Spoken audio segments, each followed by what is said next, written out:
This young brother was healed in Jesus' name from sleep apnea. Okay, so sleep apnea is a potentially serious sleep disorder in which breathing repeatedly stops and starts. Yikes. This is a serious one. Breathing repeatedly stops and starts. So this is what this guy got healed from. I'm going to share a small clip of him sharing what happened to him and how he was healed. He's talking in our native language, and I'm going to try and interpret it into English. Check it out. Pagat mi rusoko sokure sabai.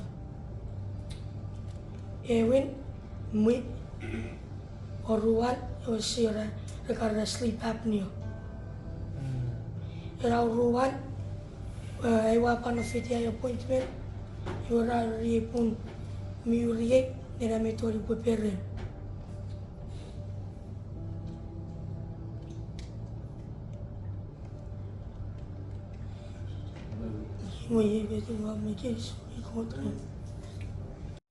He went on to say that he's grateful that God healed him and healed his family, his mom. His mom was also sick. She had some kind of skin disease, but right now her skin disease is gone, and the son is also healed from those two things. And the husband, he told me personally that he has no doubt, no more doubt whatsoever.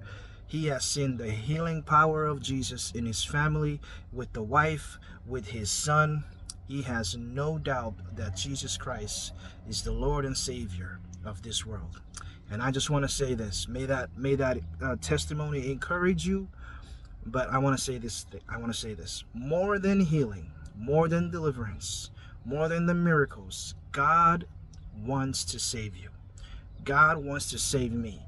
God so loved the world that he gave his only begotten Son, that whosoever believes in him will not perish but have everlasting life. You see, Jesus died on the cross for your sins. By his blood shedding, it can wash away our sins, and God will not remember all those sins that we have done. It doesn't matter what kind of sin you have done in the past. The blood of Jesus is more than enough to wash it away, and God will not remember it. So may this encouragement, may this video, this testimony encourage you. And remember, God can still heal today, can still use people to heal today. The gifts of the Spirit are still for today. They are not just for the Bible days, but they are also for today. May this video encourage you in Jesus' name. Thank you.